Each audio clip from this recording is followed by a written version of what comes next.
우리가 아직 읽은 사무엘상 28장 3절에서 25절의 말씀을 보면 사울이 해서는 안 되는 일을 하는 모습이 잘 나와 있습니다. 오늘 본문을 이해하기 전에 우리가 먼저 가지고 있어야 될 것은 성경의 특정한 한 내용을 가지고 성경 전체를 어떻게 바라볼 거냐, 성경 전체에서 특정한 한 절을 바라볼 거냐. 무슨 말이냐면 성경 전체에서 아니라고 이야기하는데 특정한 한 절에서 예스를 이야기할 때 그러면 이 한 절을 가지고 전체를 충돌시키면서 바라보느냐, 그렇지 않다. 성경 전체적으로 이야기하는 것을 가지고 이야기를 해야 된다. 오늘 본문 안에서 사무엘이 죽었다라는 것을 먼저 이야기하고 그가 장사되었다라는 것을 이야기합니다. 그리고 나서 그 죽어있던 사무엘을 사울이 불러 일으키는 내용, 그리고 사무엘이 올라와서 이야기하는 내용들이 나옵니다. 아, 죽은 자를 불러 올릴 수 있구나, 이렇게 할 수 있구나 라고 생각할 수도 있는데 그렇지 않다라는 겁니다. 성경 전체적으로 우리가 이 문맥을 이야기해야 되는데, 첫 번째는 죽은 자의 영을 불러 일으킬 수 있는 존재는 아무도 없다. 그러면 오늘 본문에 나와 있는 것, 그리고 오늘날 우리 한국 안에서도 대나무 꽂은 집에서 이런 현상들을 많이 일으키는데, 우리가 보기에 신비한 일들, 우리가 볼 때 뭐 과학적이든 이성적이든 설명이 되기 어려운 모든 것들을 하나님과 연결 지어져서 아, 이거 가능한 거야 라고 우리가 이해하면 안 된다는, 성경에서 아니다 라고 얘기하는 것, 우리 눈에 아무리 신기하고 신비하고 정말 그럴 것 같아 라고 하는 것을 우리는 미혹하는 영이라고 표현을 합니다. 그래서 우리들의 마음이 하나님과 그 말씀에 신뢰를 두는 것을 가로막는 수많은 역사들이 교회 안에서도 교회 밖에서도 많이 일어납니다.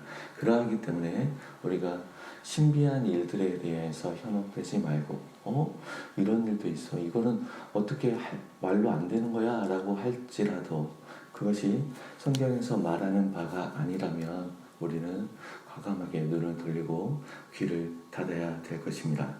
오늘 본문에서 나오는 그 사무엘의 영은 거짓의 영으로 우리가 이해하면 되겠습니다.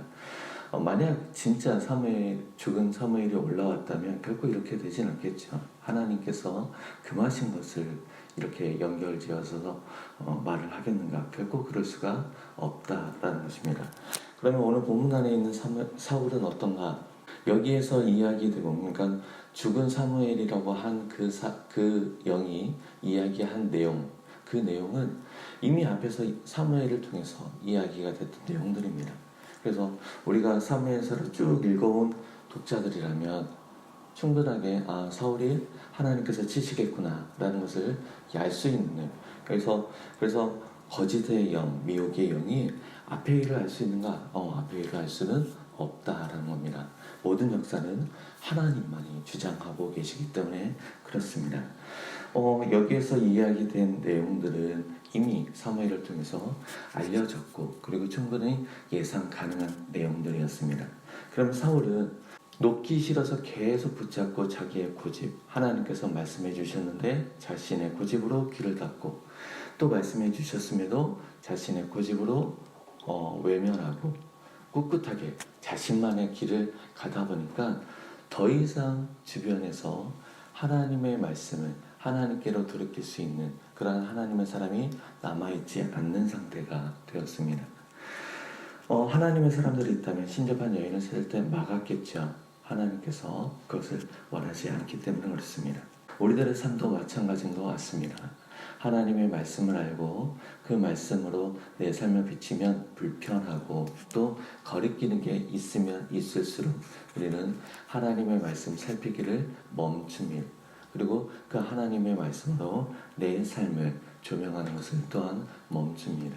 그리고 하나님의 말씀대로 순종하는 것에 대하여서 큰 부담감을 안습니다. 그러다 보면 하나님을 예배한다고 하는 그런 예배자의 삶과 오로지 나로서의 삶이 간격이 점점 발생하면서 이중적인 삶을 살게 될 것입니다.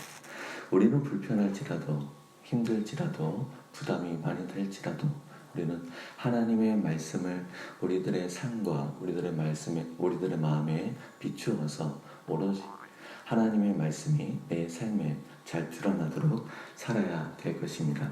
나의 고집이 그리고 나의 주장이 올라온다는 걸 인지하는 순간 우리는 무릎을 꿇고 회개하는 것이 우선입니다. 그리고 나의 주장과 나의 고집이 아니라 하나님의 선하신 뜻이 내 삶 가운데 이루어지기를, 설령 그것이 나라를 잃고 왕위를 빼앗기는 것이라 할지라도 그것이 하나님의 뜻이라면 그 뜻에 온전히 순종하기까지 우리는 계속해서 자라나야 될 것입니다. 어리면 어릴수록 우리는 나의 주장을 굽히지 못할 것입니다. 우리가 하나님의 선하신 은혜 가운데 선하신 뜻을 온전히 이해하고 그 뜻 가운데 순종하는 그 삶을 잘 살아가기까지 계속해서 우리는 자라나야 될 것입니다. 오늘 하루의 삶이 그 걸음의 한 걸음이 되기를 소망합니다. 기도하겠습니다.